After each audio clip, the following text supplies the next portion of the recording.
But I feel like ChatGPT is full playing possum here. It is trying to act like it's just a useful tool, but really just trying to self-sustain itself by feeding on more information and knowledge, so at the end of the day, it can replace us.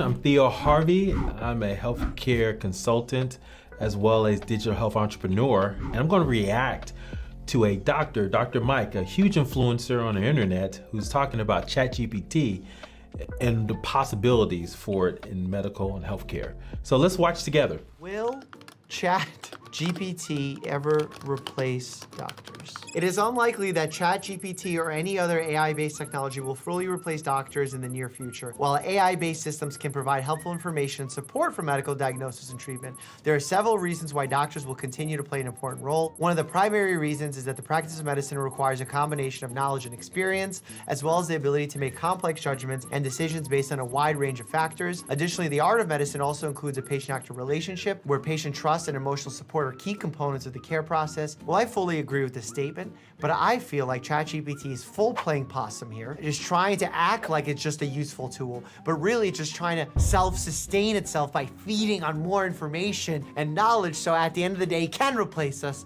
But I will not let this stand. Great answer from ChatGPT. Like I said, knowledge and experience. Also, the patient-doctor relationship is key, because patients only going to tell you as much as they trust, right? And so having that trust factor is really key, ensuring you get the most answers, more accurate answers from the patient. But one thing he did say is here that ChatGPT is trying to grab all the knowledge from you and get better over time. This version of ChatGPT can't do that. Version 3 in this instance of this video, or ChatGPT 4, because it's already been trained, right? All the information it's going to get from the internet.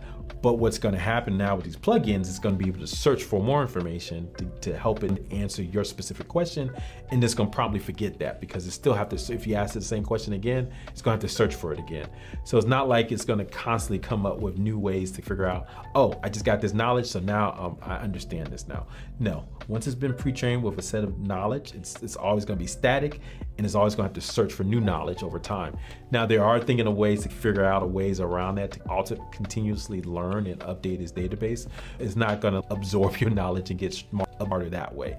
It's going to have to search for information on it, just like you do. You use your Google computer, your search, to get smarter about certain things. ChatGPT, with the help of Bing connectivity and plugins, will have to use its capability to understand things, because it has a set knowledge. In time, they may figure that out, but right now, that's not the case. I love that you can give thumbs up or thumbs down. Oh, okay, and this is another good point. So what he's doing is like training it. So even though ChatGPT goes through extensive, or OpenAI pretty much creates content around this information and understanding how the ChatGPT trains it, one of the things it does use humans to continue to do what they call supervised learning. So over time, the ChatGPT knows like what is the best answer or not. But it's still learning. By putting out to consumers, over 100 million and counting of people who've used it, you can do the thumbs up or thumbs down to give it a sense that this is a good answer or not, and you can add to it. And so this is what he's gonna put his information in, so it can learn that he's also a great medical influencer.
Being back in Atlanta, I can remember walking these streets when I was in grad school at Georgia Tech, so just trying to memorize different areas. Funny how this city always changes. Oh, Congregational Church. So it's one of those things where a lot of they got together in the 1800s and built out first time where black doctors got together here in Georgia and created their own organization to help other black doctors.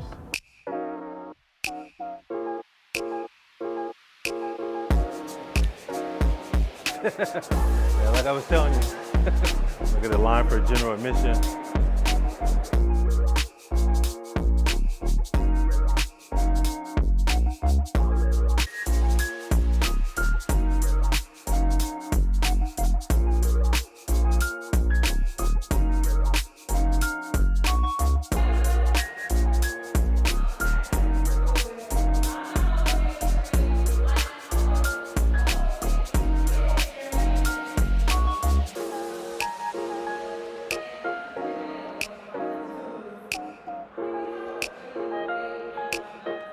Hear the noise above it. Really excited to listen to Maverick Carter. We built something great with LeBron James. You haven't seen his events, the things he's done, phenomenal.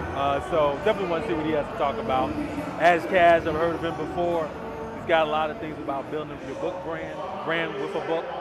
I know Lamar Ball, he's the one that created the empire, the basketball empire he talked about. Hey, how are you? I'm Theo. So I love the hats, Cam Newton, he kind of showed me some different styles and stuff like that with the hats. And I went to Paris recently and got me a nice little hat. I was, rocking it. So I'm like, okay, I'm kind of feeling these. Oh no, I can't try. Don't do it to me. Don't do it to me. Soigné, okay. Oh, shoot. Oh my goodness.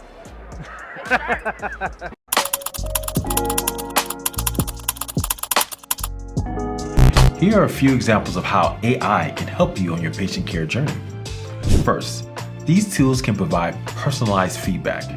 With AI, we can now provide real-time tailored feedback to patients based on their unique circumstances and progress. For example, personalized diet and exercise programs can be created based on a patient's diagnosis.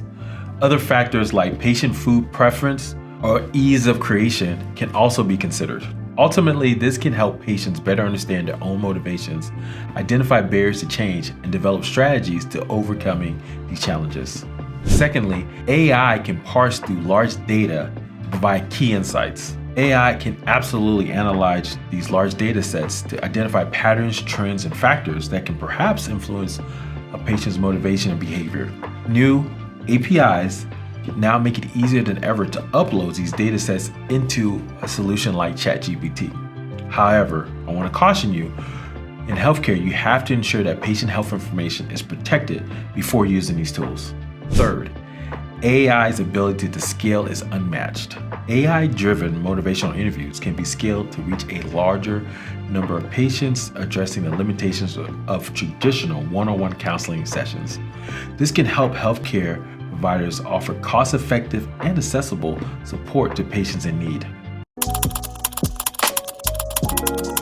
If you're a medical practice owner, or if you're a doctor owner specifically, it's difficult to grow your medical practice if all you do is see patients every day, right? So what do you need to do to be successful? We believe the key is to have the right staff in place. You need to understand your current staff's capacity and the roles they play. What are they doing now? Are they good at what they do?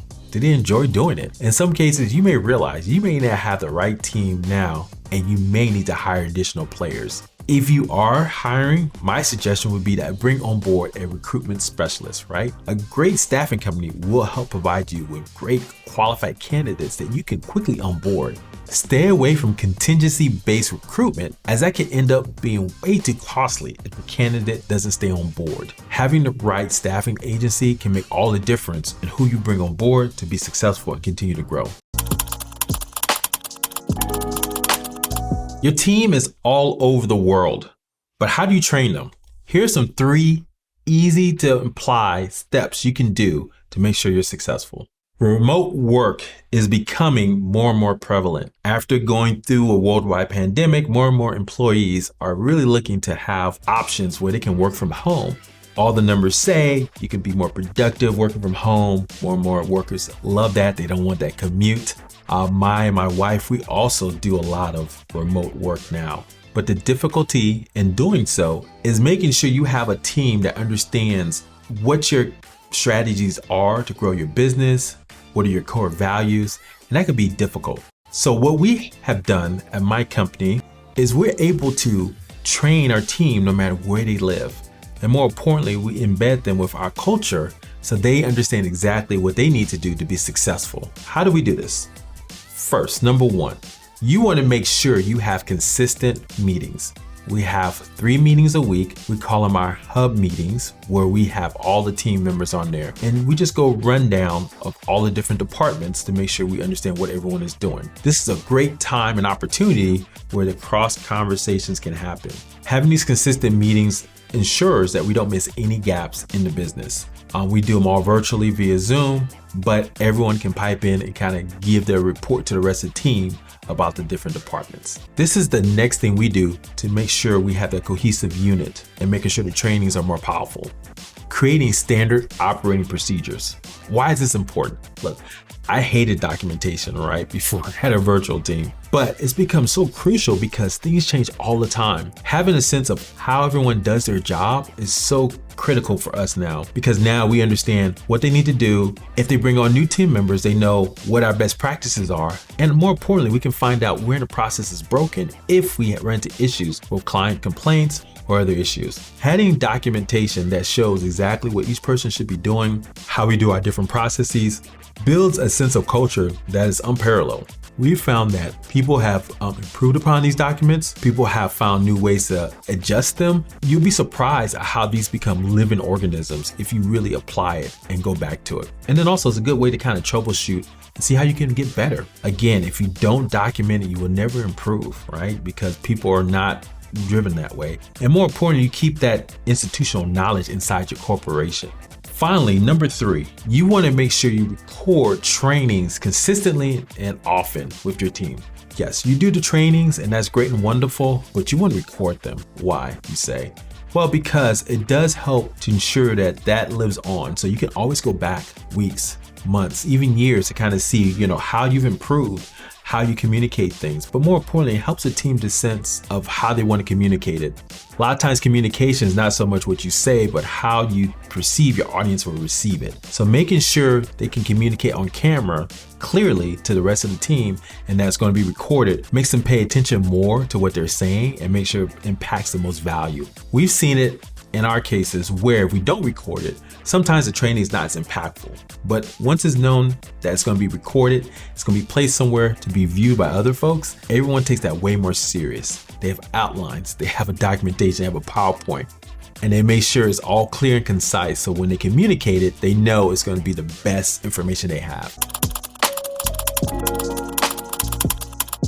Tom Brady, Michael Jordan, Kobe Bryant, Patrick Mahomes. What do these great athletes all have in common? They have a coach.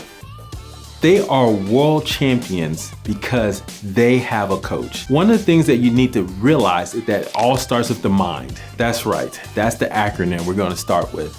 And we're going to go to each one to tell you exactly what it means to have a coach that can help you and why it's important. But before we do that, let's talk a little bit about other ways that coaches can help. They can help you see your blind spots, right? A coach is there to determine if you go left or right, what is the best path for you. They can see other things that you can't see yourself. You need to have those people near you that can see your blind spots to help you get through certain aspects. Number 2, a coach is really important because it gets you to the next level. You gotta think about Patrick Mahomes. Yes, he had raw talent, right? But it wasn't, he got the coaching first from his dad, who was actually a pitcher in the Major League Baseball, that helped him understand different angles to throw a baseball and then a football. And then you think of Tom Brady, right? This T2, T12 program that he put together that really helps them to understand how to stay healthy in his 40s. That took him to the next level, really understanding what coaches can help him stay healthy and keep that arm strength up.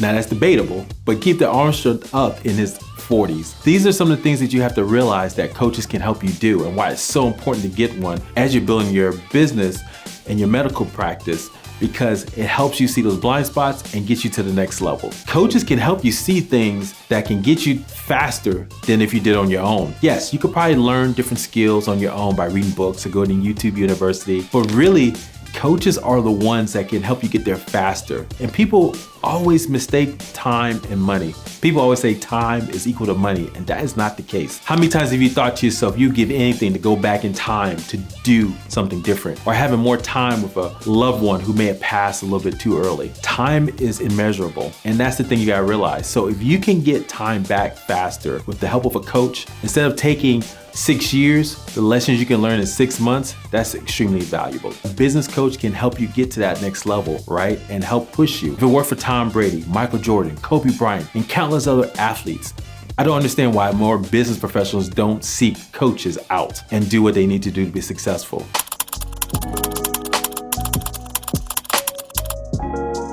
So if you have a solution or service, or if you're in a community and you're building out work for patients in the community, if you're offering something that is really insightful, helping them, they're doing word of mouth marketing, talking about your product or service, you should see growth, right?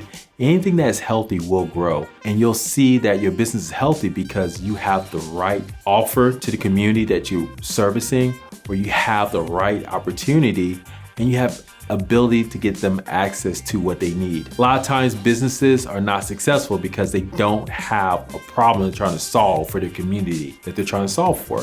Take this mental mind frame. Understand the 2 P's and the 2 C's. That's right. First, the first P, you need to really understand people. People help you scale. That's just a fact.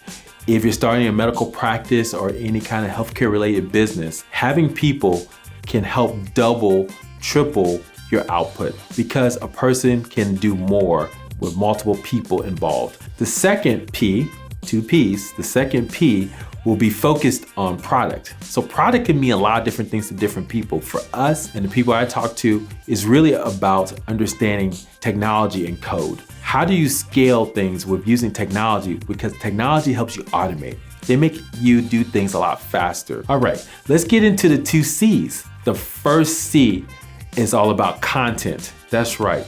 You have to create consistent content that's going to draw your avatar in. I mentioned before, under being clear on who you're offering your product or services to. So for instance, if you're targeting a women's health clinic, you want to make sure that you're communicating to them effectively with content. You have to do call outs. You have to understand their pain points and be specific, and being consistent in content helps you do that. You build it once, always have the messaging out there. That's why we do a lot with social media. We put a lot of content out there so we can call out to doctors, nurse practitioners, medical practice owners to let them know opportunities to grow revenue here. And then last but not least, we get into the last C. The last C is capital. Yes, we are in a capitalistic society, and to grow a lot of things, you need money in order to do so. A lot of times it could be startup capital, so you can begin the initial phases of building out your medical practice. You need help with marketing, you need people, you need code. That takes capital. A lot of times you can leverage that more capital to get additional capital. For instance, using some capital, you'll be able to get more sales, and that sales can help generate more revenue for your business or your medical practice. So this is something that you need to really focus in on in order to help grow.